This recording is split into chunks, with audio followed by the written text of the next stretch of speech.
الحمد لله رب العالمين والصلاة والسلام على أشرف الأنبياء والمرسلين أما بعد فأعوذ بالله من الشيطان الرجيم من همزه ونفخه ونفثه بسم الله الرحمن الرحيم رب اشرح لي صدري ويسر لي أمري واحلل عقدة من لساني يفقه قولي اللهم انفعنا بما علمتنا وعلمنا ما ينفعنا وزدنا علما أعوذ بالله من الشيطان الرجيم بسم الله الرحمن الرحيم ألف لام را كتاب أنزلناه إليك لتخرج الناس من الظلمات إلى النور بإذن ربهم إلى صراط العزيز الحميد سورہ ابراہیم کی ابتدا ہو رہی ہے۔ الف لام را حروف مقطعات میں سے ہے۔ اللہ اعلم بمرادہ، یہ وہ حروف ہے جن کو الگ الگ پڑھا جاتا ہے کاٹ کاٹ کر، مکمل پورا پورا، اسی لیے انہیں حروف مقطعات کہا جاتا ہے۔ یہ قرآن کریم کو معجزہ ثابت کرنے کے لیے، قرآن کریم کے اعجاز کے لیے آتے ہیں، اسی لیے ان کے بعد قرآن کا ذکر ہوتا ہے، کتاب کا ذکر ہوتا ہے، وحی کا ذکر ہوتا ہے۔ یہاں بھی ایسے ہی ہے۔ حروف مقطعات یہ عام طور پر مکی صورتوں کے شروع میں آتے ہیں۔ تو اللہ تعالیٰ فرماتے ہیں کتاب انزلناہ الیک، الف لام را کتاب انزلناہ الیک لتخرج الناس من الظلمات الی النور۔ کتاب، یہ کتاب انزلناہ ہم نے نازل کیا اسے، لتخرج الناس تاکہ آپ نکالیں لوگوں کو،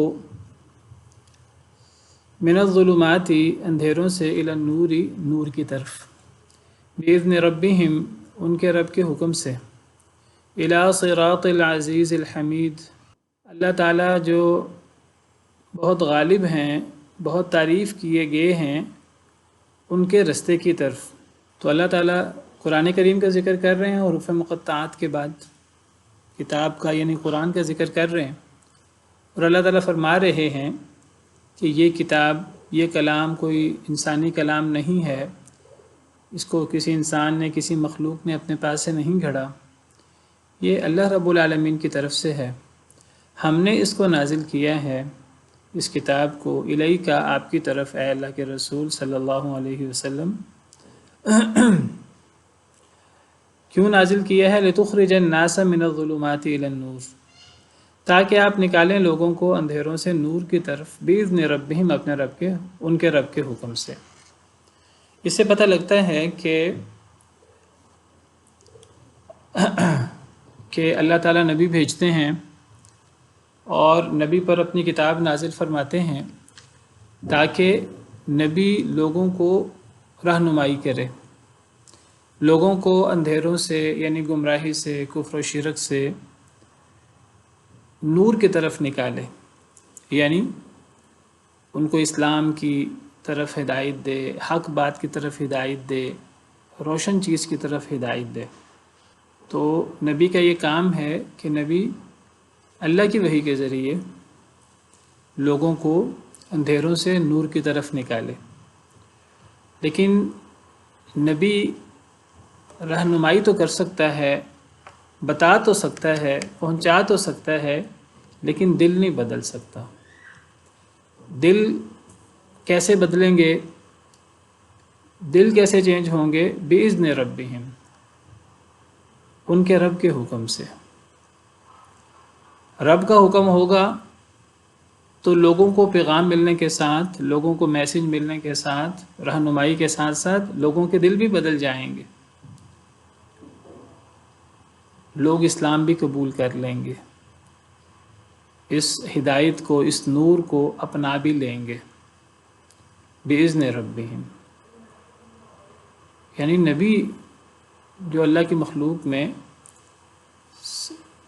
سب سے افضل ہوتا ہے، انسانوں میں نبی سب سے افضل ہوتے ہیں، تو نبی بھی، ان کے پاس بھی یہ اختیار نہیں ہے کہ وہ لوگوں کے دلوں کو بدل سکیں۔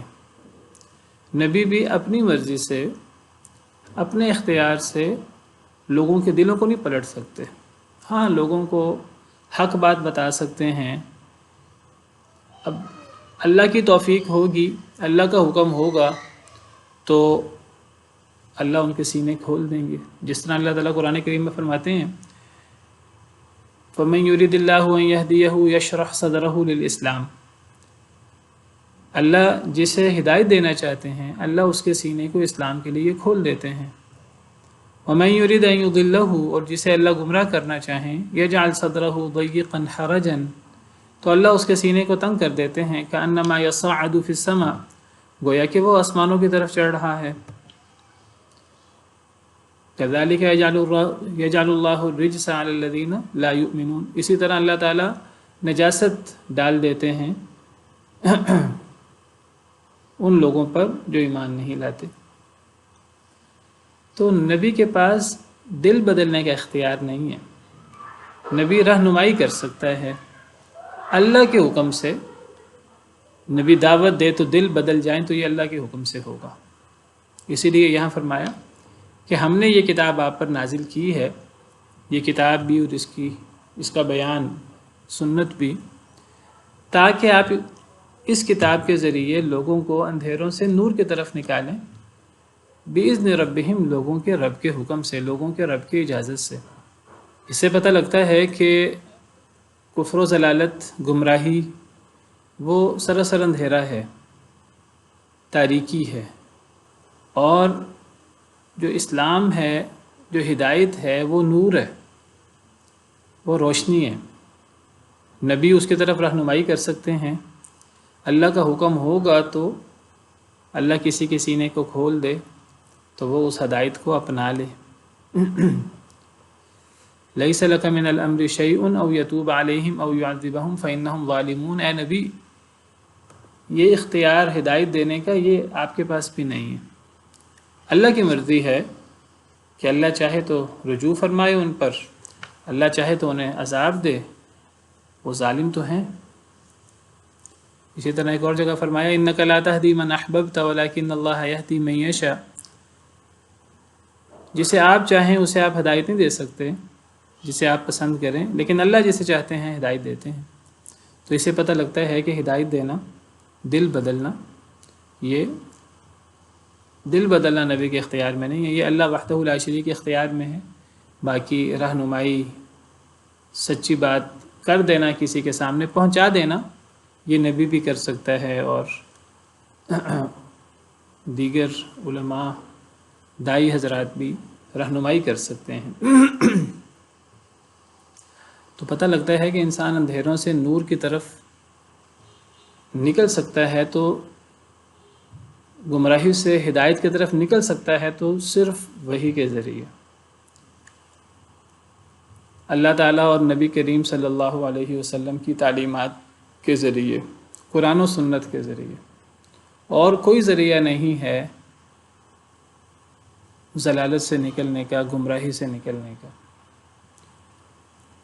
صرف قرآن و سنت ہی،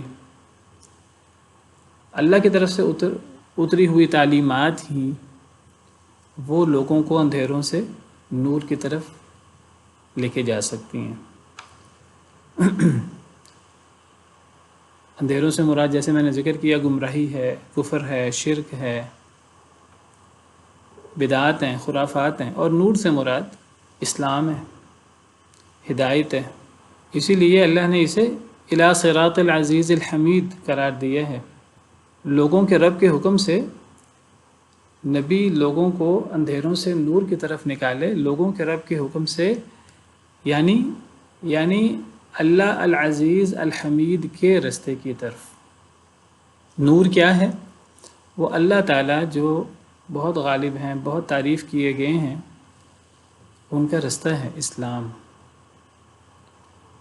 وہ اسلام، وہ اللہ کا رستہ جو اللہ تعالیٰ نے سیدنا آدم علیہ السلام سے لے کر قیامت تک انسانوں کے لیے ایک طریقہ کار مقرر کیا ہے، ایک دین مقرر کیا ہے۔ اللہ کے ہاں صرف یہی دین اسلام، یہی ہدایت ہے، یہی نور ہے، یہی حق ہے، اس کے علاوہ باقی سب کچھ باطل ہے۔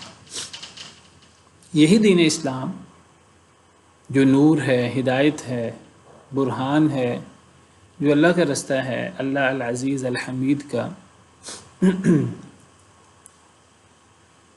یہی اسلام تمام انسانوں، تمام نبیوں کا دین تھا، اور یہی اللہ کو مطلوب تھا شروع سے لے کر قیامت تک اللہ کو یہی مطلوب ہوگا۔ ان الدین عند اللہ الاسلام، بے شک دین اللہ کے نزدیک اسلام ہی ہے، اور یہ صرف نبی کریم صلی اللہ علیہ وسلم کا دین اسلام نہیں ہے، تمام انبیاء کرام علیہم السلام کا دین یہی تھا۔ نہ آج نبی کریم صلی اللہ علیہ وسلم کی امت میں، نہ پچھلے کسی نبی کی امت میں اسلام کے علاوہ کوئی اور دین قابل قبول تھا اللہ کو۔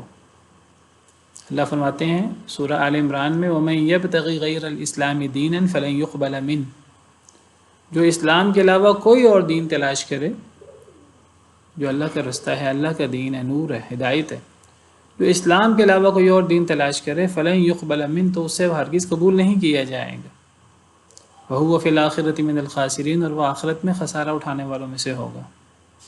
خواب وہ یہودیت کو دین بنا کر اپنا لے، عیسائیت کو دین بنا کر اپنا لے، اپنے آپ کو کہے کہ جی میں دین ابراہیمی پر ہوں، میں فلاں کے دین پر ہوں، فلاں کے دین پر ہوں، ان دعووں سے کچھ نہیں ہوتا۔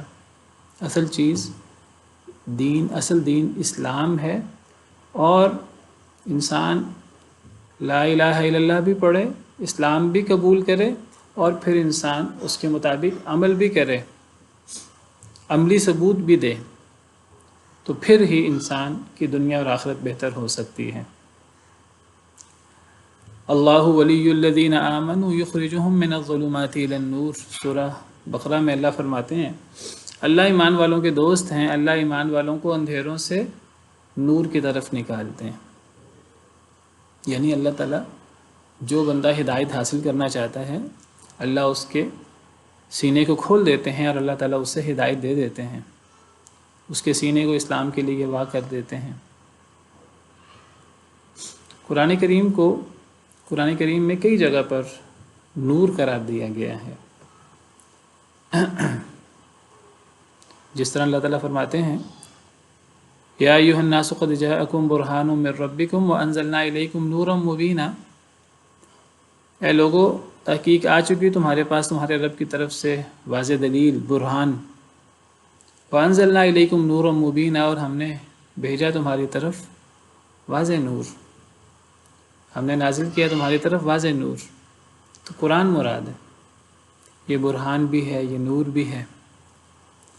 سورہ اعراف میں ایک جگہ اللہ تعالیٰ فرماتے ہیں نبی کریم صلی اللہ علیہ وسلم کا تذکرہ کرتے ہوئے، فالذین آمنوا بہ، جو لوگ نبی کریم صلی اللہ علیہ وسلم پر ایمان لائیں، وعزروہ ونصروہ، نبی کریم صلی اللہ علیہ وسلم کو تقویت دیں، نبی کریم صلی اللہ علیہ وسلم کی مدد کریں، واتبعوا النور الذی انزل معہ، اور اس نور کی پیروی کریں جو نبی کریم صلی اللہ علیہ وسلم کے ساتھ اتارا گیا ہے، یعنی قرآن، اولئک ھم المفلحون، یہی لوگ کامیاب ہیں۔ تو یہ قرآن نور ہے، ضیاء ہے، روشنی ہے، اور یہ ایک ہی رستہ ہے اللہ کا، اسی لیے ظلمات جمع ہے اور نور واحد ہے۔ یہ اللہ کا ایک ہی رستہ ہے، مختصر سا سیدھا رستہ، شارٹ کٹ، آسان رستہ، کوئی لمبا رستہ نہیں ہے، اس کے اندر زگ زیگ اور اس کے اندر کجی نہیں ہے، ٹیڑھ پن نہیں ہے، بڑا سیدھا اور واضح رستہ ہے جو جنت کی طرف لے جاتا ہے۔ یہ اللہ کی وحی ہے جو اللہ نے آسمان سے اتاری ہے، اور اس وحی کو سمجھانے والے، ہم تک پہنچانے والے، اور پھر اس کی تشریح کرنے والے نبی کریم صلی اللہ علیہ وسلم ہے، لتخرج الناس من الظلمات الی النور۔ اور یہ رستہ اللہ العزیز الحمید کا رستہ ہے، اسلام کا۔ اللہ الذی لہ ما فی السماوات و ما فی الارض، اللہ ہی، اللہ تعالیٰ کا ذاتی نام ہے اللہ، اور اس پہ زیر ہے، گویا کہ پیچھے جب العزیز الحمید آیا کہ یہ جو نور ہے یہ اس ذات کا رستہ ہے جو العزیز بھی ہے، الحمید بھی ہے۔ اللہ تعالیٰ نے آگے خود وضاحت کر دی کہ یہ کون سی ذات ہے جو العزیز بھی ہے، الحمید بھی ہے، جس کا یہ رستہ ہے قرآن، جس کے رستے کی طرف رہنمائی کر رہا ہے، جس نور کی طرف رہنمائی کر رہا ہے لوگوں کے رب کے حکم سے، وہ اس ذات کا رستہ ہے جو العزیز بھی ہے الحمید بھی ہے۔ یہ ذات کون ہے؟ اللہ ہی، یہ اللہ رب العالمین ہے۔ الذی، وہ مقدس ذات، لہو ما فی السماوات و ما فی الارض، جس کے لیے ہے جو کچھ بھی ہو آسمانوں میں اور زمین میں۔ یعنی یہ وہ اللہ رب العالمین العزیز الحمید کا رستہ ہے، وہ اللہ کہ زمین و آسمان و ما فیہا، یہ سب اللہ کی مخلوق ہیں، اللہ کے لیے ہیں، اللہ کی میراث ہیں، اللہ کے ہیں۔ اللہ نے انہیں پیدا کیا ہے، آسمان و زمین و ما فیہا کو، اور یہ ہر چیز اللہ کی ہے، کسی اور کی نہیں ہے، اور ہر چیز پر اللہ کا حکم چلتا ہے۔ یہ وہ اللہ رب العالمین ہے۔ اب جو کوئی اسلام کو قبول نہیں کرے گا وہ اس عظیم ذات، اس بادشاہوں کے بادشاہ، اس کے حکم کی نافرمانی کرے گا۔ جب وہ اتنے عظیم ذات کے حکم کی نافرمانی کرے گا، اندھیروں میں ٹامک ٹوئیاں مارے گا، تو پھر اس کا انجام کیا ہوگا دنیا اور آخرت میں؟ یہ بہت واضح ہے۔ اسی لیے فرمایا وَوَيْلٌ لِّلْكَافِرِينَ مِنْ عَذَابٍ شَدِيدٍ، اور ویل ہے، ویل ہلاکت یا جہنم کی ایک خطرناک وادی کا نام ہے ویل، یا اسے مراد تباہی اور ہلاکت ہے۔ ویل ہے کافروں کے لیے من عذاب شدید، نہایت سخت عذاب سے۔ یعنی جو لوگ اس نور، اس ہدایت جو اللہ العزیز الحمید کا رستہ ہے، اس کی پیروی نہیں کرتے، اسے قبول نہیں کرتے، اس کا انکار کرتے ہیں، ایسے لوگوں کی دنیا بھی تباہ اور ایسے لوگوں کے لیے آخرت میں سخت ترین عذاب ہے، والعیاذ باللہ۔ الذین یستحبون الحیاۃ الدنیا علی الآخرہ، کافر لوگ کون ہوتے ہیں؟ جن کے لیے سخت ترین عذاب ہے، جو اسلام کا انکار کرنے والے ہیں، کفر کرنے والے ہیں اللہ کے ساتھ، اللہ کی وحی کے ساتھ، نبی کے ساتھ، دین اسلام کا۔ ان کی مزید صفات کیا ہیں؟ الذین یستحبون الحیاۃ الدنیا علی الآخرہ، یہ وہ لوگ ہیں جو ترجیح دیتے ہیں دنیا کی زندگی کو آخرت پر۔ وَيَصُدُّونَ عَن سَبِيلِ اللَّهِ وَيَبْغُونَهَا عِوَجًا، اور وہ روکتے ہیں یعنی لوگوں کو عن سبیل اللہ، اللہ کے رستے سے، وَيَبْغُونَهَا عِوَجًا، اور وہ تلاش کرتے ہیں اس میں یعنی اللہ کے رستے میں عوجا، ٹیڑھ پن، کجی۔ اولئک فی ضلال بعید، یہی لوگ ہیں بہت دور کی گمراہی میں جا پڑے ہیں۔ ان کو اندازہ نہیں ہے کہ یہ کیا کر رہے ہیں، کیسے اپنے پاؤں پر کلہاڑا مار رہے ہیں، کیسے اپنا نقصان اپنے آپ کر رہے ہیں، انہیں اندازہ ہی نہیں ہے۔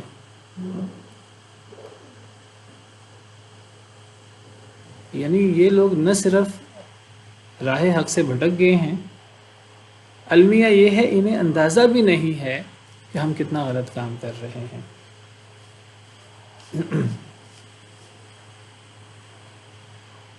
یعنی اگر کسی انسان کو یہ اندازہ ہو، ہر وقت اسے احساس ہو کہ میں غلط کر رہا ہوں، میں کتنا گھنونا کام کر رہا ہوں، تو اگر یہ احساس کسی کے دل میں ہو تو ہدایت ملنے کا امکان کافی زیادہ ہوتا ہے۔ وہ ہر وقت پریشانی میں ہو کہ میں تو خسارے میں ہوں، میں نقصان میں ہوں۔ لیکن اگر ایک بندہ خسارے میں بھی ہو لیکن اس پہ مستزاد یہ کہ المیہ یہ کہ وہ اسے اندازہ بھی نہ ہو کہ میں کتنے خسارے میں ہوں، وہ اپنے آپ کو مطمئن کیا ہو اس نے، اصل میں یہ بہت بڑا دھوکہ ہے شیطان کا، اور اللہ کی طرف سے بھی یہ سزا ہوتی ہے۔ اکثر کہا جاتا ہے کہ جب کوئی شخص اللہ کی نافرمانی کرتا ہے، اللہ کی اطاعت نہیں کرتا، تو اللہ کا عذاب ایسے شخص کے لیے ہوتا ہے۔ عام طور پہ ہم سمجھتے ہیں اللہ کے عذاب سے مراد کوئی تباہی آ جاتی ہے، کوئی موت آ جاتی ہے، کوئی کینسر، کوئی ایسی بیماری، لا علاج بیماری کا وہ شکار ہو جاتا ہے، کوئی مکان کی چھت گر پڑتی ہے، کوئی ایکسیڈنٹ ہو جاتا ہے، یہ چھوٹی چیزیں ہیں۔ اصل اللہ کا عذاب، اصل اللہ کی طرف سے جو سزا ملتی ہے وہ کیا ہے کہ اللہ تعالیٰ کسی شخص کے دل میں اس کے برے عمل کو مزین کر دیں، یعنی وہ غلط کام کر بھی رہا ہو، کفر شرک کر بھی رہا ہو اور اسے احساس ہی نہ ہو، اسے احساس ہی نہ ہو کہ میں کتنے بڑے خسارے میں مبتلا ہو گیا ہوں، اسے احساس ہی نہ ہو کہ میں جو کام کر رہا ہوں اس سے میری دنیا بھی تباہ ہے اور آخرت جو ہمیشہ ہمیشہ کی زندگی ہے وہ تباہ ہوگی، اور میں اللہ کے عذاب کو برداشت نہیں کر پاؤں گا۔ فما اصبرهم علی النار، جب انسان کو موت آئے گی، ایسے کافر شخص کو، ایسے اللہ کے نافرمان کو، دنیا میں وہ اس طرح کر کے دھوکے میں مبتلا ہوتا ہے، اسے احساس نہیں ہوتا۔ جیسے ہی موت آتی ہے اور عمل کرنے کی جو اللہ نے مہلت دی ہوتی ہے وہ ختم ہو جاتی ہے، مرنے کے بعد پھر انسان عمل نہیں کر سکتا، اب جزا شروع ہو جاتی ہے مرنے کے بعد، موت کے ساتھ ہی جب جان نکلنا شروع ہو جاتی ہے، حلق میں پہنچ جاتی ہے، اب اس وقت توبہ قبول نہیں ہوتی، اس وقت انسان کے سامنے حقیقت کھلتی ہے، اس کی زندگی میں پھر اس کے سامنے حقیقت نہیں کھلتی، وہ اپنی زندگی میں بڑی غفلت میں مبتلا ہوتا ہے، وہ سمجھتا ہے کہ میں تو بڑا عقل مند ہوں، میں تو دنیا اور دنیا کی نعمتوں سے فائدہ اٹھا رہا ہوں، یہ کیسے بے وقوف لوگ ہیں، انہوں نے دنیا کی نعمتیں یہ حاصل نہیں کر رہے، یہ آخرت کے چکر میں پتہ نہیں آخرت ہونی ہے کہ نہیں ہونی، اپنی دنیا بھی خراب کیے ہوئے ہیں، دنیا کی نعمتوں سے لطف اندوز نہیں ہو رہے۔ اکثر منافقین کفار مسلمانوں کا مذاق اڑاتے تھے، جب ان سے کہا جاتا تھا ایسے ایمان لاؤ جیسے صحابہ ایمان لائے، تو وہ کہتے تھے ہم اس طرح ایمان لائیں جس طرح بے وقوف ایمان لائیں، یہ تو بے وقوف لوگ ہیں، دنیا سے نابلد ہیں، دنیا کا ان کو پتہ ہی نہیں ہے۔ لیکن اصل میں وہ لوگ خود اتنی بڑی محرومی میں ہوتے ہیں، لیکن اللہ نے ان کے برے اعمال کو ان کے لیے مزین کیا ہوتا ہے، انہیں احساس ہی نہیں ہوتا۔ یہ اللہ کا سب سے بڑا عذاب ہے۔ ان کی پھر آنکھ کب کھلتی ہے؟ جب موت آتی ہے، اور موت کے بعد پھر انسان توبہ نہیں کر سکتا، اپنی اصلاح نہیں کر سکتا، پھر وہ دہائیاں دیتا ہے لیکن اب پچھتائے کیا خبر جب چڑیاں چگ گئی کھیت، والعیاذ باللہ۔ زندگی میں ایسے لوگوں کو ٹھوکر بھی لگے اللہ کی طرف سے، چھوٹی چھوٹی مصیبتیں بھی آئیں جو اللہ اس لیے بھیجتے ہیں تاکہ یہ غفلت کی نیند سے جاگ جائیں، لیکن ایسے لوگ پھر غفلت کی نیند سے نہیں جاگتے۔ تو اس سے بڑا عذاب کوئی نہیں ہے اللہ کا، اس سے بڑی محرومی کوئی نہیں ہے۔ اسی لیے اللہ تعالیٰ منافقین کے بارے میں سورہ توبہ میں فرماتے ہیں فَلَا تُعْجِبْكَ أَمْوَالُهُمْ وَلَا أَوْلَادُهُمْ، اے نبی صلی اللہ علیہ وسلم آپ کو ان منافقین کے نہ مال تعجب میں ڈالیں نہ ان کی اولادیں تعجب میں ڈالیں، مال بھی بہت ہے ان کے پاس اولادیں اور ہر قسم کی نعمت موجود ہے، یہ چیز آپ کو تعجب میں نہ ڈالیں، آپ ان کی طرف للچائی نظر سے نہ دیکھیں کہ کتنی نعمتیں ہیں ان کے پاس دنیا کی۔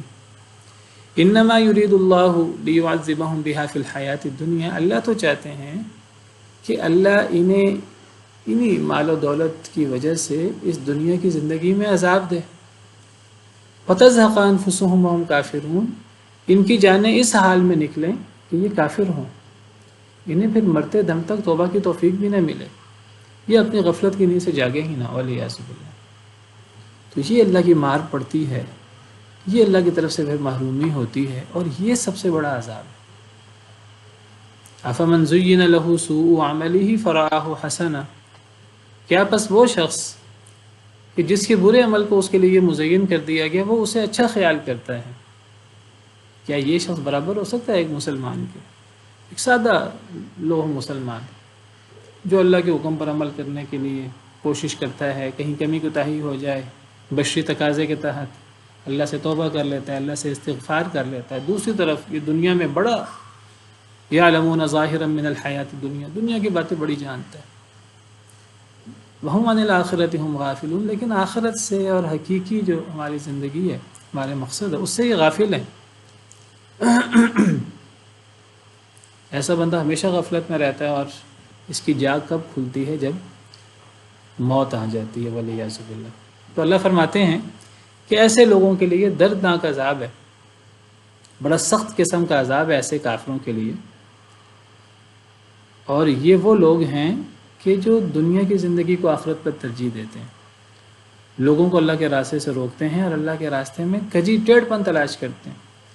یعنی یہ نہیں کہ انہیں اسلام سمجھ نہیں آیا ہوتا، ان کے سامنے اسلام کی حقانیت واضح نہیں ہوئی ہوتی، نہیں، اسلام ان کو پورا سمجھ آ چکا ہوتا ہے۔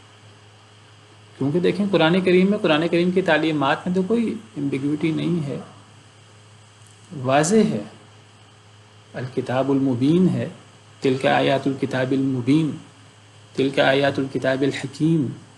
نبی کریم صلی اللہ علیہ وسلم کی تعلیمات بڑی واضح ہوتی تھی، آپ کی دعوت بڑی کلیئر ہوتی تھی، آپ کی طرف سے کوئی کمی نہیں تھی اللہ کا پیغام آگے پہنچانے میں، اور وہ پیغام ان کو سمجھ بھی آتا تھا، یہ نہیں کہ انہیں سمجھ نہیں آتا تھا۔ لیکن انہیں ایک بات کا پتہ تھا کہ اگر ہم نے اللہ کی بات مانی، اگر ہم قرآن کریم پر ایمان لائیں، اگر ہم نبی کریم صلی اللہ علیہ وسلم پر ایمان لائیں، تو کیا کرنا ہوگا؟ ہمیں اپنی دنیا کی زندگی کا طرز عمل بدلنا پڑے گا، ہمیں اپنے آپ کو اللہ کے احکامات کا پابند کرنا پڑے گا۔ وہ اپنے آپ کو پابند کرنے پر تیار نہیں تھے، اللہ رسول کے احکامات کے سامنے اپنے آپ کو جھکانے پر تیار نہیں تھے، وہ آخرت کو دنیا پر ترجیح دینے کو تیار نہیں تھے کہ اپنی آخرت کی بہتری کے لیے دنیا کی آزمائشیں برداشت کر لیں۔ انہوں نے دنیا کو ترجیح دی آخرت پر۔ حق ان کے سامنے واضح ہو گیا تھا۔ آپ یہود کی مثال لے لیجئے، کیا یہود کو نہیں پتہ تھا کہ محمد صلی اللہ علیہ وسلم اللہ کے سچے نبی ہیں، اسلام اللہ کا سچا دین ہے؟ صحابہ کرام رضوان اللہ علیہم اجمعین یہ نبی کریم صلی اللہ علیہ وسلم کے سچے پیروکار ہیں۔ یہودیوں کو پتہ تھا اس بات کا، ان کی کتابوں میں یہ باتیں موجود تھیں۔ اللہ فرماتے ہیں کہ وہ نبی کریم صلی اللہ علیہ وسلم کو، قرآن کو ایسے پہچانتے تھے جیسے وہ اپنے بیٹوں کو پہچانتے تھے۔ الذین آتیناہم الکتاب یعرفونہ کما یعرفون ابناءہم۔ اسی طرح یہ جو کفار کے بڑے بڑے سردار ہیں، حق ان کے سامنے واضح ہو چکا تھا۔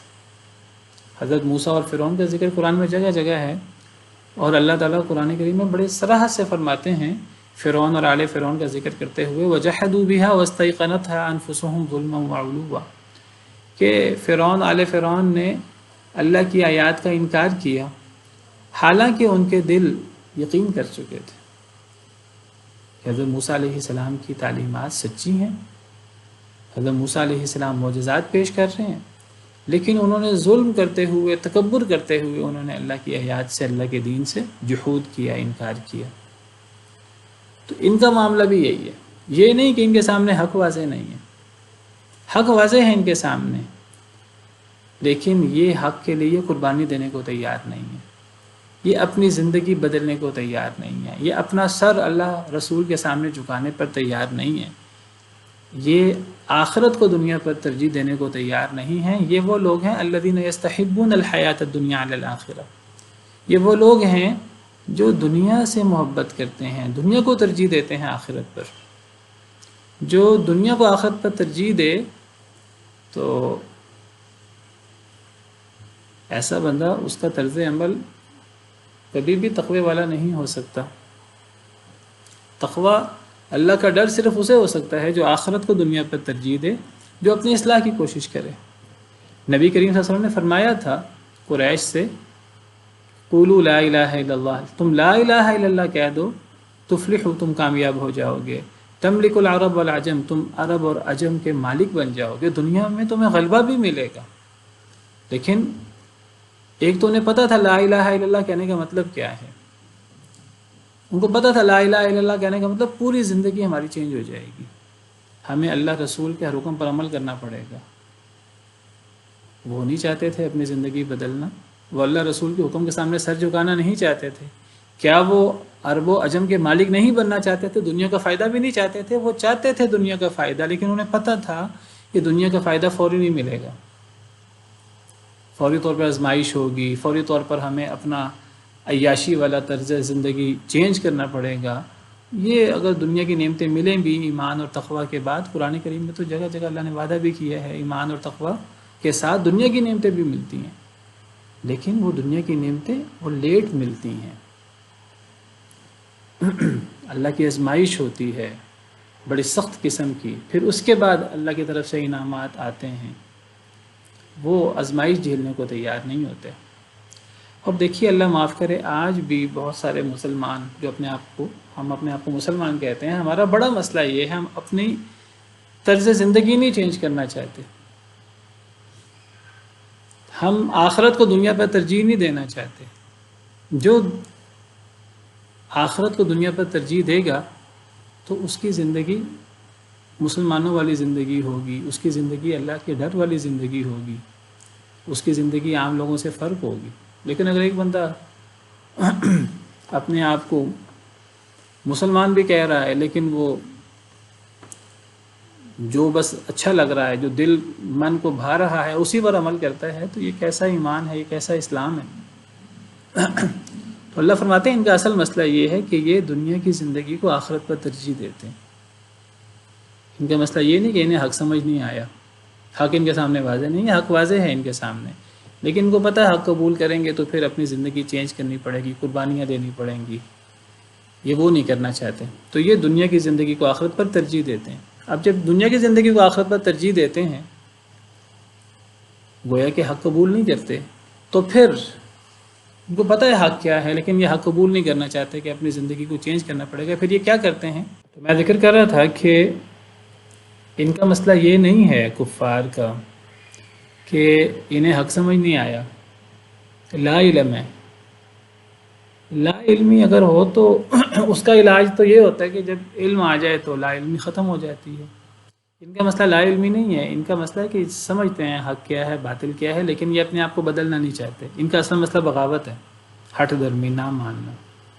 یہ دنیا کو آخرت پر ترجیح دیتے ہیں۔ جب یہ دنیا کو آخرت پر ترجیح دیتے ہیں، انہیں پتہ ہے حق کیا ہے باطل کیا ہے، لیکن اگر یہ حق کو قبول کریں تو انہیں اپنی عیش و عشرت کو چھوڑنا پڑے گا، جس کو یہ چھوڑنے پر تیار نہیں ہے، اپنی دنیا کو آخرت کے تابع کرنے کو تیار نہیں ہے۔ جب دنیا کو ترجیح دیتے ہیں، اب پھر انہیں لوگوں کے سامنے اپنے آپ کو سچا ثابت کرنے کے لیے کیا کرنا پڑتا ہے؟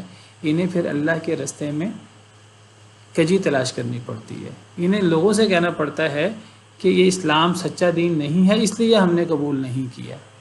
وہ پھر اسلام کو بدنما بنا کر اس میں الٹے سیدھے اعتراضات نکالتے ہیں۔ جب وہ اسلام میں کجی تلاش کرتے ہیں اللہ کے راستے میں اور اعتراض کرتے ہیں اسلام پر، صحیح راہ پر، پھر گویا کہ وہ لوگوں کو بھی اس راستے سے روکتے ہیں۔ ان کے اس عمل کا نتیجہ یہ نکلتا ہے کہ لوگ بھی جو ان کے پیچھے لگنے والے ہوتے ہیں آنکھیں بند کر کے، تو وہ بھی اللہ کے راستے سے رک جاتے ہیں۔ تو اللہ فرماتے ہیں اولئک فی ضلال مبین، یہ لوگ کتنی دور کی گمراہی میں، کتنا سستا انہوں نے سودا کیا ہے کہ انہوں نے دنیا اور دنیا کی نعمتیں لے لیں، لیکن اپنی جان کو انہوں نے داؤ پر لگا دیا۔ یعنی دنیا کی زندگی کتنی ہے، پانی کا بلبلہ ہے، کب یہ ڈوری سانس کی جو چل رہی ہے کب یہ ٹوٹتی ہے، کب یہ پانی کا بلبلہ پھٹتا ہے، کب اچانک موت آ جاتی ہے، سب کچھ ختم، دھڑام سے ہر چیز گر جائے گی، اور پھر ہمیشہ ہمیش کی کا عذاب اور ہمیشہ ہمیش کے اللہ کی ناراضگی، اللہ کی لعنت ان کا مقدر بن جائے گی۔ کتنا سستا سودا کیا ہے انہوں نے۔ اولئک فی ضلال مبین، بعید، یہ لوگ بہت دور کی گمراہی میں، والعیاذ باللہ۔ وما ارسلنا من رسول الا بلسان قومه لیبین لهم، وما ارسلنا من رسول، اور نہیں ہم نے بھیجا کوئی بھی رسول، نبی کریم صلی اللہ علیہ وسلم کو خطاب ہے، قرآن کریم کے جو مخاطب ہیں ان کو خطاب ہے۔ اللہ فرماتے ہیں کہ ہم نے کوئی رسول نہیں بھیجا الا بلسان قومہ، مگر اپنی قوم کی زبان میں، لیبین لہم، تاکہ وہ ان کے لیے اپنی بات واضح کر سکے۔ یعنی اللہ تعالیٰ فرماتے ہیں کہ اللہ نے تو وہ نبی جو اللہ اس کی قوم کے لیے مبعوث فرماتے ہیں، اللہ نبی کو چنتے ہیں، نبی کو چننا سراسر اللہ کی طرف سے ایک عطا ہوتی ہے۔ یہ ایک وہ بھی چیز ہے، اللہ صرف اسی کو چنتے ہیں بطور نبی بطور رسول اپنی قوم کے لیے جو اس قوم میں سے ہو، اسی قوم کا فرد ہو، اسی قوم کے ایک اعلیٰ خاندان کا فرد ہو، اسی قوم میں سے ہو، اسی قوم کی زبان بولتا ہو۔ کیوں؟ تاکہ وہ اس قوم کے سامنے اپنی بات واضح کر سکے، تاکہ اسے قوم کے سامنے دعوت دینے میں کوئی زبان رکاوٹ نہ آ جائے، کوئی طور طریقہ رکاوٹ نہ آ جائے۔ وہ اپنی قوم میں سے ہوتا ہے، اپنی قوم کا ایک فرد ہوتا ہے، اپنی قوم کی زبان بولتا ہے، قوم کے رسوم و رواج سے، طور طریقے سے وہ پوری طرح واقف ہوتا ہے، اور قوم بھی اس سے پوری طرح واقف ہوتی ہے۔ اللہ نے بہت زیادہ مانوسیت کا دھیان رکھا ہے کہ نبی اس کا تعلق قوم سے بہت زیادہ ہو، قوم اسے جانتی ہو، وہ قوم کو جانتا ہو۔ اللہ تعالیٰ تو نبی کو اپنی قوم کا بھائی قرار دیتے ہیں۔ قرآن کریم کا مطالعہ کریں، وَإِلَىٰ عَادٍ أَخَاهُمْ هُودًا، قوم عاد کی طرف ان کے بھائی ہود کو بھیجا۔ وَإِلَىٰ ثَمُودَ أَخَاهُمْ صَالِحًا، قوم سمود کی طرف ان کے بھائی صالح کو۔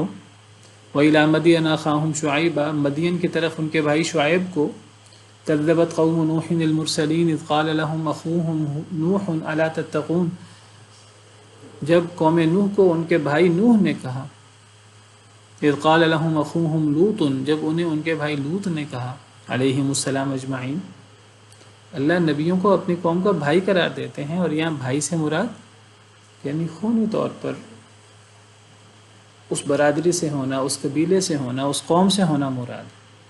کئی جگہوں پر اللہ احسان جتلاتے ہیں، لقد جاءکم رسول من انفسکم، اے لوگوں تمہارے پاس رسول آیا ہے جو تمہیں میں سے ہے۔ لقد من اللہ علی المؤمنین اذ بعث فیہم رسولا من انفسہم، اللہ نے مومنوں پر بہت بڑا احسان کیا جب اللہ نے انہی میں سے رسول بھیجا۔ اللہ تعالیٰ تو فرماتے ہیں کہ اللہ کی حکمت بالغہ تو یہ ہے کہ نبی اپنی قوم سے زیادہ مانوس ہو، زیادہ سے زیادہ قریب ہو۔ نبی اپنی قوم کو، قوم کے طور طریقے کو، رسوم و رواج کو، ہر چیز کو جانتا ہو، ان میں پلا بڑھا ہو، قوم بھی نبی کو پورے طریقے سے جانتی ہو۔ بلکہ نبی کی نبوت کی ایک بڑی عقلی دلیل، نبی کی حقانیت کی، جو نبی پیش کرتا ہے اپنی قوم کے سامنے، وہ اپنی نبوت سے پہلے کی سابقہ زندگی اپنی قوم کے سامنے پیش کرتا ہے۔ جس طرح نبی کریم صلی اللہ علیہ وسلم نے قریش کے سامنے اپنی سابقہ زندگی پیش کی، اور آپ نے فرمایا، قرآن کریم میں موجود ہے، فَقَدْ لَبِثْتُ فِيكُمْ عُمُرًا مِّن قَبْلِهِ أَفَلَا تَعْقِلُونَ، کہ میں تم میں ایک عمر گزار چکا ہوں اس سے پہلے، میں نے تم میں 40 سال گزارے ہیں۔ میری پیدائش، میرا بچپن، میرا لڑکپن، ایک ایک بات سے، میرے خاندان سے، ہر چیز سے تو تم واقف ہو۔ میں نے کبھی دنیاوی معاملات میں کبھی جھوٹ بولا ہو، کبھی خیانت کی ہو،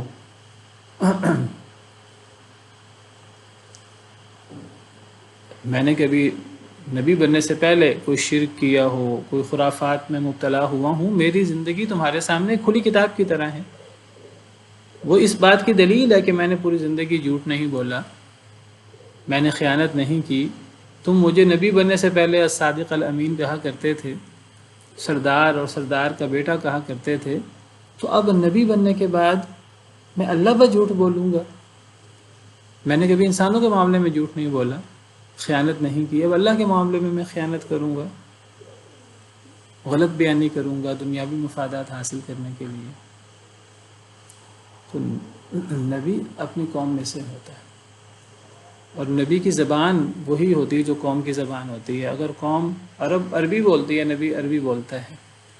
قوم کی زبان دوسری ہوتی ہے، نبی وہ زبان بولتا ہے۔ بلکہ نبی پر جو کتاب اترتی ہے وہ اسی زبان میں اترتی ہے جو قوم کی زبان ہوتی ہے۔ اللہ نے تو مانوسیت کا اتنا دھیان رکھا ہے، اور ہمارے لوگ کیا کہتے ہیں کہ نبی کسی اور جنس سے ہونا چاہیے، یعنی انسانوں کے لیے اگر لوگ انسان ہیں نبی کی امت، تو ہمارے بعض لوگ سمجھتے ہیں کہ نبی کو نورانی مخلوق ہونا چاہیے، نبی کو فرشتوں میں سے ہونا چاہیے۔ یہ عجیب منطق ہے۔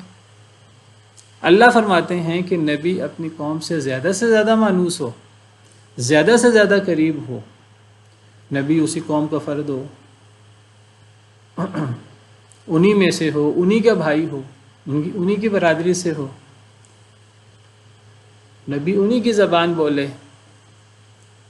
لوگ کہتے ہیں نہیں، انسان ہو، نبی نورانی مخلوق ہونی چاہیے، نبی فرشتہ ہونا چاہیے۔ اللہ فرماتے ہیں کہ قُلْ لَوْ كَانَ فِي الْأَرْضِ مَلَائِكَةٌ يَمْشُونَ مُطْمَئِنِّينَ لَنَزَّلْنَا عَلَيْهِم مِّنَ السَّمَاءِ مَلَكًا رَسُولًا، سورہ بنی اسرائیل میں۔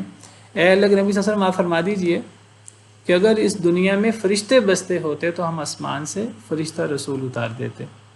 مانوسیت کے لیے، مانوسیت بہت ضروری ہے۔ یعنی نبی کا کام یہ نہیں ہے، نبی اللہ معاف کرے ایک ڈاکیا ہوتا ہے، بس اس نے لوگوں کو اللہ کا پیغام پہنچا دینا ہے، لوگوں سے ملے جلے بغیر، لوگوں میں اٹھے بیٹھے بغیر، لوگوں میں رچے بسے بغیر، بس نبی نے لوگوں تک پیغام پہنچا دینا ہوتا ہے، بس نہیں، یہ مقصد نہیں ہے۔ نبی نے اپنی قوم کو نہ صرف اللہ کا پیغام پہنچانا ہوتا ہے، اللہ کی کتاب پہنچانی ہوتی ہے، بلکہ نبی نے سکھانا ہوتا ہے اپنی قوم کو اللہ کا دین، اللہ کی کتاب، اللہ کے حکم سے، اللہ کی وحی سے وہ لوگوں کو، اپنی امت کو اللہ کی کتاب سکھاتا ہے۔ وَأَنزَلْنَا إِلَيْكَ الذِّكْرَ لِتُبَيِّنَ لِلنَّاسِ، اے نبی صلی اللہ علیہ وسلم ہم نے آپ پر ذکر قرآن نازل کیا ہے تاکہ آپ اسے لوگوں کے سامنے بیان کر دیں۔ اپنی 23 سالہ نبوی زندگی میں اپنے مبارک اقوال سے، اپنے مبارک افعال سے، اپنی تقریر سے، خاموشی سے آپ لوگوں کے سامنے قرآن کی وضاحت کریں، قرآن کی تشریح اور تبیین کریں۔ نبی قوم کے لیے اسوہ ہوتا ہے۔ لَقَدْ كَانَ لَكُمْ فِي رَسُولِ اللَّهِ أُسْوَةٌ حَسَنَةٌ۔ نبی اسوہ کیسے بنے گا اگر نبی انسان نہ ہو؟ یعنی اگر لوگوں کو روزے کی ترغیب دینی ہے اور نبی وہ انسان نہ ہو، وہ فرشتہ ہو، فرشتے کے تو کھانے پینے کی ضرورت ہی نہیں ہے، تو وہ لوگوں کے لیے روزے میں اسوہ کیسے بنے گا؟ فرشتے تو اللہ کی عبادت کرتے ہوئے تھکتے ہی نہیں ہیں۔ اللہ قرآن میں فرماتے ہیں یسبحون اللیل والنہار لا یفترون ومن عنده لا یستکبرون عن عبادته ولا یستحسرون یسبحون اللیل والنہار لا یفترون۔ فرشتے تو اللہ کی صبح شام تسبیح کرتے ہیں، تھکتے ہی نہیں ہیں، انہیں ہماری طرح، انسانوں کی طرح تھکاوٹ نہیں ہوتی، وہ دن رات وہ اللہ کی تسبیح کرتے ہیں۔ لیکن انسان تو یہ کام نہیں کر سکتا، انسان تو تھک بھی جاتا ہے، انسان کو بھوک بھی لگتی ہے، انسان کو پیاس بھی لگتی ہے، انسان کے ساتھ وہ سارے عوارض ہیں جو انسانوں کے ساتھ ہوتے ہیں۔ نبی بھی انسان ہوتا ہے، نبی کے ساتھ بھی یہ عوارض ہوتے ہیں۔ پھر نبی جب اللہ سے ڈر کر وہ بہترین نمونہ بن کے دکھاتا ہے، جب کسی کو بھوک لگے اور نبی اس کو اللہ کا پیغام سنائیں کہ اللہ کے لیے اپنی بھوک کو تج دینا چاہیے، قربانی دینی چاہیے، اللہ کے لیے بھوکا رہنا چاہیے۔ اگر نبی اپنی قوم کو یہ میسج دے تو قوم والے آگے سے اپنی پریشانی ظاہر کریں، اپنا بھوک ظاہر کریں، اپنی تکلیف ظاہر کریں۔ تو اگر نبی فرشتہ ہو تو نبی اپنا اسوہ قوم کے سامنے کیسے پیش کرے گا؟ خندق کا موقع ہے، مشورہ یہ ہوتا ہے خندق کھود لی جائے، جنگ خندق، جنگ احزاب، خندق کھود لی جائے۔ ایک صحابی آتے ہیں اور آپ کے سامنے اپنی تکلیف، اپنی بھوک کا ذکر کرتے ہوئے کہ جی میں سخت تھک گیا ہوں اور مجھے شدید بھوک لگی ہے، اور اپنی بھوک کا اظہار کرنے کے لیے کپڑا ہٹا کر دکھاتے ہیں تو پیٹ پر پتھر بندھا ہوا ہے۔ ایک زیادہ بھوک ہو تو پتھر باندھ دیا جائے، ہمیں تو اللہ نے اتنی نعمتیں دی ہیں، ہمیں اندازہ ہی نہیں ہے اس کا، پتھر باندھ دیا جائے تو کسی حد تک بھوک کا احساس کچھ کم ہو جاتا، ختم تو نہیں ہوتا۔ تو نبی کریم صلی اللہ علیہ وسلم جو اپنی قوم کے لیے اسوہ تھے، انسان تھے، اسوہ تھے، ان سے زیادہ تھکے ہوئے تھے اور ان سے زیادہ، یعنی عملی طور پر آپ نے خندق کو کھودنے میں آپ نے حصہ لیا۔ کہتے ہیں کہ جہاں کوئی بھاری پتھر آ جاتا جو کسی سے نہ ٹوٹتا تو وہاں نبی کریم صلی اللہ علیہ وسلم اللہ کا نام لے کر کدال مارتے اور وہ پتھر ٹوٹ جاتا۔ تو جب وہ صحابی نے نبی صلی اللہ علیہ وسلم کے سامنے بھوک کی، پیاس کی، تکلیف کی شکایت کی تو نبی صلی اللہ علیہ وسلم نے اپنا کپڑا مبارک ہٹا دیا تو پیٹ مبارک پر 2 پتھر بندھے ہوئے تھے صلی اللہ علیہ وسلم۔ تو نبی اپنی قوم کے لیے اسوہ ہوتا ہے. اگر نبی اپنی قوم کو یہ اسوہ پیش نہ کر سکے تو قوم کے لیے نبی اسوہ کیسے بنے گا؟ لوگ تو ایک روزہ رکھتے تھے، نبی کریم صلی اللہ علیہ وسلم انسان ہونے کے باوجود، بھوک پیاس کو محسوس کرنے کے باوجود آپ روزوں میں وصال کرتے تھے. آپ کئی دن کا روزہ رکھ لیتے تھے. عام امتی کو اس کی اجازت نہیں ہے، لیکن نبی کریم صلی اللہ علیہ وسلم نے یہ چیزیں کر کے دکھائیں. جہاد کا حکم دیا کہ اللہ کے دین کے لیے جان بھی قربان کرنی پڑے، جان قربان کر دی جائے، تو نبی کریم صلی اللہ علیہ وسلم نے صرف لوگوں کو بتایا نہیں، بلکہ نبی کریم صلی اللہ علیہ وسلم نے عملی نمونہ پیش کیا. آپ زخمی ہوئے، تکلیفیں دی گئیں آپ کو، آپ کا چہرہ مبارک زخمی ہوا، دندان مبارک شہید ہوئے، تکلیفیں آپ نے سہیں. کتنی جنگوں میں آپ شریک ہوئے، کافر آپ پر پل پڑتے تھے اور آپ کے پیچھے پڑ جاتے تھے، نبی کریم صلی اللہ علیہ وسلم بہادری سے سامنا کرتے تھے. آپ فرماتے تھے صحابہ کرام کے سامنے اپنا عملی نمونہ پیش کرتے تھے، فرماتے تھے میرا دل کرتا ہے کہ میں اللہ کے راستے میں شہید ہو جاؤں، قتل کر دیا جاؤں، پھر مجھے زندہ کیا جائے، پھر میں قتل کیا جاؤں، پھر مجھے زندہ کیا جائے، پھر میں قتل کیا جاؤں. تو نبی اپنی قوم کے لیے جب تک اسوہ نہیں بنے گا تو وہ قوم کے لیے کیسے اسوہ ہوگا اور قوم کی تربیت کیسے ہوگی؟ یہ اتنی سیدھی بات ہے، لیکن لوگ سمجھتے نہیں ہیں اس بات کو. لوگ کہتے ہیں کہ نبی فرشتہ ہے، نبی نور ہے، حالانکہ قرآن کریم میں اللہ نے صراحت سے فرمایا ہے کہ نبی بشر ہوتا ہے. قل انما انا بشر مثلکم یوحی الیہ، کہہ دیجئے میں بشر ہوں تمہارے جیسا، مجھ پر وحی نازل کی جاتی ہے. اور یہ بھی کہا نبی سے، اے نبی اعلان کر دیجئے کہ میں فرشتہ نہیں ہوں. قل لا اقول لکم عندی خزائن اللہ ولا اعلم الغیب ولا اقول لکم انی ملک. تو نبی وہ انسانوں میں سے ہوتا ہے، وہ اپنی قوم میں سے ہوتا ہے، قوم میں پلتا بڑھتا ہے، زبان بھی قوم کی بولتا ہے تاکہ قوم کے سامنے اپنی بات کو واضح کر سکے. نبی کی کتاب بھی اسی زبان میں اترتی ہے جو قوم کی زبان ہوتی ہے. فَيُضِلُّ اللَّهُ مَن يَشَاءُ وَيَهْدِي مَن يَشَاءُ، بس اللہ گمراہ کر دیتے ہیں جسے چاہتے ہیں اور ہدایت دے دیتے ہیں جسے چاہتے ہیں. اب دیکھیے نبی اسی قوم کی زبان بولتا ہے، نبی پر کتاب بھی اسی قوم کی زبان میں اترتی ہے. اتنی واضح کتاب، اتنا واضح نبی کی زبان اور نبی کی محنت اور شدید خواہش کہ میری قوم ایمان لے آئے، اس سب کے باوجود بھی کئی لوگ گمراہ ہو جاتے ہیں. اللہ کئی لوگوں کو گمراہ کر دیتے ہیں، کئی لوگوں کو ہدایت دے دیتے ہیں. کنہیں ہدایت دیتے ہیں جو ہدایت پانا چاہتے ہیں، انہیں ہدایت دے دیتے ہیں. کنہیں گمراہ کرتے ہیں جو ہدایت پانا نہیں چاہتے. اتنا واضح حق ہونے کے باوجود کئی لوگ دنیا کو ترجیح دیتے ہوئے آخرت پر حق کو قبول نہیں کرنا چاہتے، پھر اللہ تعالیٰ بھی ان کا دل موڑ دیتے ہیں، اللہ بھی انہیں گمراہ کر دیتے ہیں.